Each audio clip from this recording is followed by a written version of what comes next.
Assalamualaikum warahmatullahi wabarakatuh.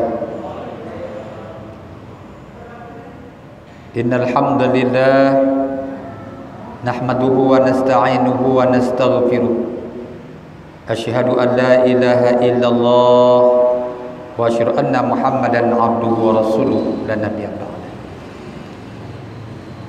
Bapak-bapak shaimin, ibu-ibu shaimat rahimakumullah. Bersyukur kita kepada Allah Subhanahu wa taala, alhamdulillah, karena dengan izin Allah kita masih diberikan kesempatan menunaikan salat subuh berjamaah pada Ramadan yang ke-30 hari. Tentunya tidak henti-henti kita mengharapkan kepada Allah Subhanahu wa taala bahwa segala amaliyah Ramadan, qiyam Ramadan maupun siyam Ramadan yang telah, sedang dan akan dilakukan diterima oleh Allah Subhanahu wa taala. Kemudian salawat serta salam kepada junjungan kita Nabi besar Muhammad sallallahu alaihi wasallam. Semoga kita senantiasa istiqamah mempertahankan kebenaran dalam ajaran baginda Rasulullah sallallahu alaihi wasallam sampai akhir hayat kita. Shaimin shaimat rahmati Allah Subhanahu wa taala. Judul kajian subuh kita pada pagi hari ini yaitu manuver iblis pasca Ramadan. Setelah kita melalui tahap demi tahap di bulan Ramadan ini, apakah itu tahap pertama 10 Ramadan tahap pertama, 20 Ramadan tahap kedua, bahkan 30 Ramadan tahap ketiga. Tentunya kita merasakan bahwa setiap kita melakukan amaliyah Ramadan, kita senantiasa memiliki ghirah bagaimana amaliyah Ramadan itu diterima oleh Allah SWT sesuai dengan keistimewaan Ramadan. Dan di antara sekian banyak keutamaan Ramadan itu, bahwa selama Ramadan syaitan-syaitan atau iblis itu dibelenggu oleh Allah SWT. Akan tetapi perlu kita waspada. Setelah nanti kita keluar dari bulan Ramadan atau pasca Ramadan, maka kita sangat berhati-hati dan perlu waspada. Mungkin saja amaliyah Ramadan yang kita lakukan diampuni oleh Allah, maka karena terlalu banyak godaan-godaannya, bahkan iblislah dilepaskan, dah melakukan tugas fungsi pokoknya setelah Ramadan, maka bisa saja kita kembali seperti biasa. Saya rahmati Allah Ta'ala, kaitannya dengan pergerakan iblis pasca Ramadan berdasarkan dari Wahab bin Munabbih, Nabi sallallahu alaihi wasallam bersabda, "Inna iblisa alaihi la'nah." Sesungguhnya iblis laknatullah yasihu fi kulli 'id. Setiap pagi hari raya dia menjerit. Maknanya komandan iblis itu menjerit-jerit dia, hati marah-marah. Fajtami'u ahluhu 'indah. Maka berkumpul anak buahnya, maksudnya anak buah iblis itu di sisinya, di sisi komandannya itu, fayaquluna ya sayyidina man aghdabaka. Mereka mengungkapkan kepada komandan iblis itu, ya sayyidina, wahai komandan kami, siapakah yang menyebabkan engkau marah-marah pada pagi hari ini, engkau menjerit-jerit pada pagi hari ini? Inna nukasiruhu, sesungguhnya kami akan menghancurkan mereka yang membuat engkau marah, engkau menjerit-jerit. Fayaqulu, maka komandan iblis itu berkata, la syai', tidak apa-apa, kalian tenang-tenang saja, biarlah aku pagi ini marah-marah, menjerit-jerit, kalian tetap tenang. Walakin Allah Ta'ala qad ghafara li hadhihi al-ummah fi hadzal yawm, yang menyebabkan aku menjerit-jerit pada pagi hari ini, kata komandan iblis itu, Allah Ta'ala telah mengampuni dosa umat Rasulullah yang berpuasa Ramadan pada hari ini. Itu yang membuat aku marah-marah, yang membuat aku menjerit-jerit, yang membuat tensi darahku naik, kata komandan iblis.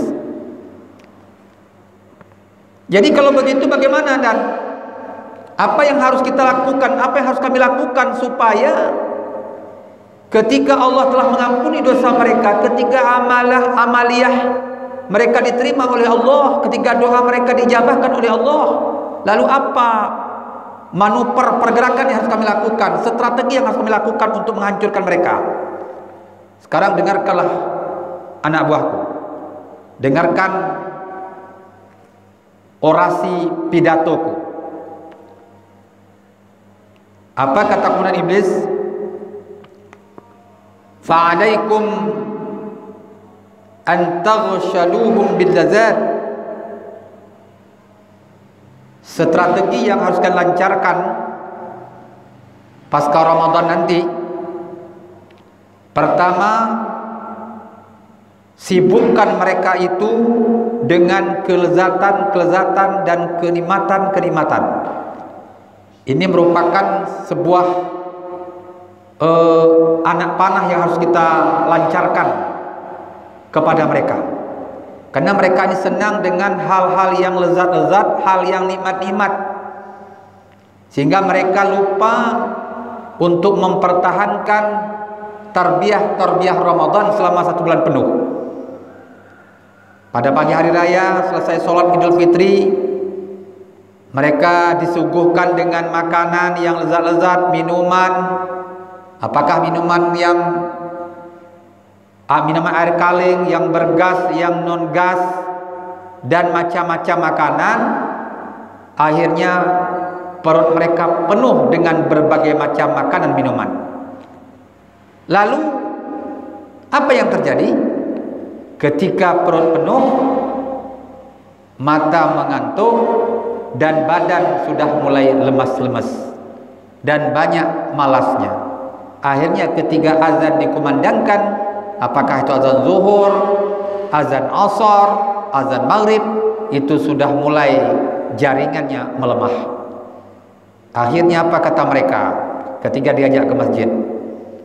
Yuk ke masjid, istirahat dululah, kena ada 1 bulan beribadah. Itu berarti strategi atau manuver iblis sudah mulai berhasil. Jadi inilah yang selalu terjadi ketika sedang berhari raya, sampai waktu sholat, diajak sholat berjamaah, apa kata mereka?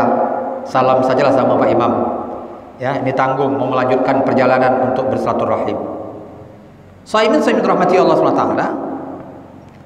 Sehingga hal seperti ini bahkan bukan hanya pasca Ramadan, 10 terakhir Ramadan dan mendekati kepada finishnya, ya, apakah itu malam 27, 28, 29, masjid bukan ramai di dalam, tapi ramainya jamaah itu di luar.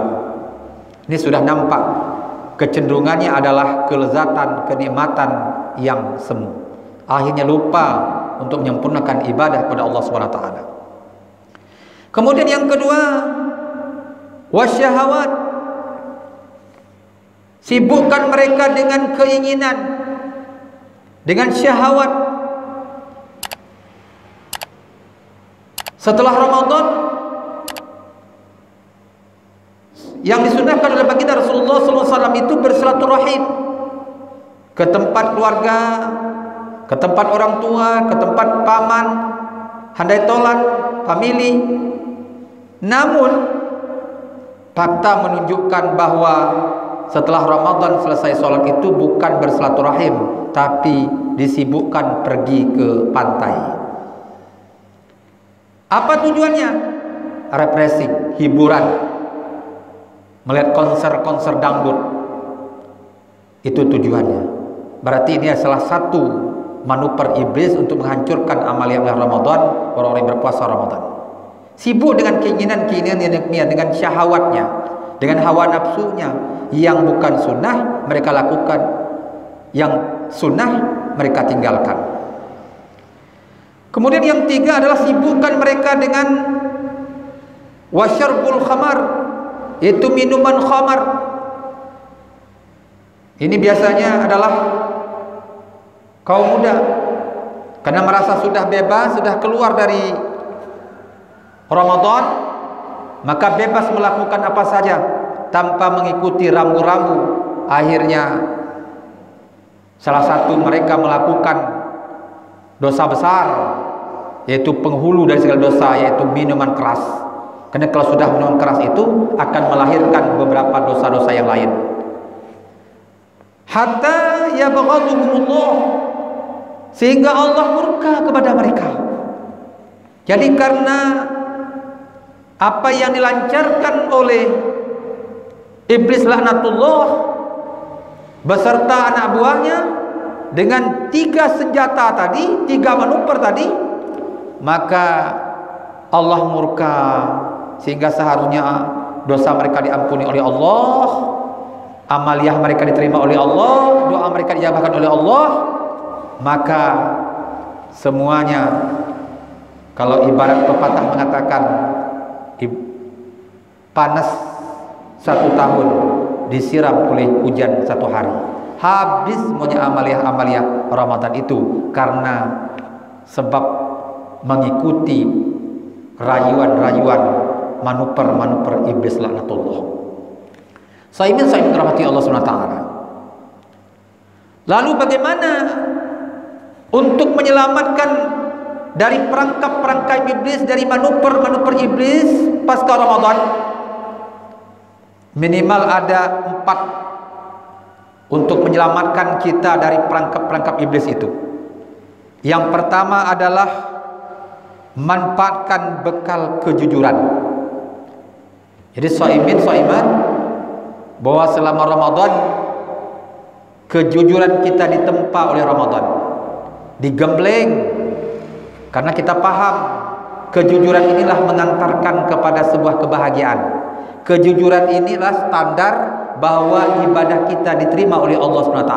Tapi tanpa kejujuran maka semuanya adalah sia-sia. Itu memang harus dipertahankan, merupakan sebuah senjata agar kita tidak terperangkap dengan manuver-manuver iblis itu. Kemudian yang kedua adalah bekal kesabaran. Makna sabar di sini adalah mampu mempertahankan agar ibadah itu tetap dilakukan secara terus-menerus setelah Ramadan. Jadi bukan hanya bulan Ramadan saja, tapi setelah Ramadan itu kita lakukan secara terus-menerus. Di bulan Ramadan kita rajin ke masjid, setelah Ramadan rajin ke masjid. Di bulan Ramadan kita rajin baca Quran, setelah Ramadan rajin baca Quran. Di bulan Ramadan kita rajin berpuasa, setelah Ramadan lanjutkan berpuasa. Mulai dari puasa 6 hari dan bulan Syawal, puasa Senin Kamis, puasa Ayyamul Bid, puasa Asyura atau hari Asyura, puasa hari Arafah, dan bermacam-macam puasa sunnah yang dilakukan setelah Ramadan dalam rangka untuk melanjutkan amalia Ramadan setelah Ramadan. Ini adalah pertanda kesabaran tadi. Kemudian yang ketiga adalah bekal keikhlasan. Jadi benar-benar ikhlas. Kita beramal itu hanya semata-mata mengharapkan ridha Allah, bukan mengharapkan pujian dari makhluk. Jadi ikhlas inilah membuat kita semakin bersemangat. Dengan ikhlas inilah bahwa ibadah kita itu berkekalan dan mengantarkan kepada dampak positif dalam setiap pribadi kita, keluarga, bahkan masyarakat kita. Kemudian yang keempat adalah bekal ketakwaan. Jadi takwa inilah yang menjadi idaman kita. Takwa inilah merupakan buah Ramadan. Sehingga dengan ketakwaan ini, maka ketaatan kita, ketundukan kita, kepatuhan kita hanya kepada Allah, tidak kepada lain. Dalam surah Al-Mulk ayat 12, innal ladzina yakhshawna rabbahum bil ghaib, sesungguhnya orang-orang yang takut kepada Rabb-nya yang ghaib. Makna takut di sini adalah taat mereka kepada Rabb-nya, pada Tuhannya, tunduk pada Tuhannya, sehingga senantiasa mengikuti aturan-aturan syariah-syariah Allah. Maka yakinlah lahum maghfirah, untuk mereka keampunan. Jadi diberikan oleh Allah maghfirah, keampunan yang seluas-luasnya, baik di bulan Ramadan maupun setelah Ramadan. Yang kedua adalah wa ajrun kabir, Allah berikan pahala yang sangat besar. Jadi setiap amalia-amalia banyak nilai-nilai pahalanya, nilai-nilai ajrunnya. Setiap kita melakukan ibadah, kita istiqamah salat berjamaah, istiqamah baca Quran, bahkan ditambah lagi beberapa salat sunnah. Yang diantara sekian banyak salat sunnah itu adalah salat sunnah tasbih. Walaupun berat, maka setelah Ramadan salat sunnah tasbih ini perlu kita lakukan, apa secara sendiri maupun secara berjamaah. Dengan 4 rakaat itu dapat mengampuni 10 dosa kita. Ini subhanallah, luar biasa dapat dilakukan. Nanti kita lakukan sebuah pergerakan ya, melakukan sholat tasbih secara berjamaah dari masjid ke masjid. Insyaallah kita sudah mulai dari beberapa masjid. Mudah-mudahan nanti ke depan habis Ramadan Nurul Islam juga akan kita mulai juga. Sahibin rahmatillah taala, insyaallah mudah-mudahan karena kita sudah berada di penghujung Ramadan, tentunya besar harapan kita kepada Yang Maha Kuasa. Segala amaliyah Ramadan diterima oleh Allah Subhanahu wa taala. Segala doa dijabahkan oleh Allah Subhanahu wa taala. Segala dosa diampuni oleh Allah taala. Harapan kita kembali kepada fitrah, minal aidin wal faizin. Kembali pada fitrah, kembali pada kemenangan. Insyaallah buah Ramadan dapat kita petik, yaitu ketakwaan kepada Allah Subhanahu wa taala. Demikian, segala kebenaran hanya milik Allah. Segala hal tidak pernah di hati, saya mohon maaf. Subhanakallahumma wa bihamdihi, subhanakallahumma wa bihamdika, asyhadu an la ilaha illa anta, astaghfiruka wa atubu ilaika. Wassalamualaikum warahmatullahi wabarakatuh.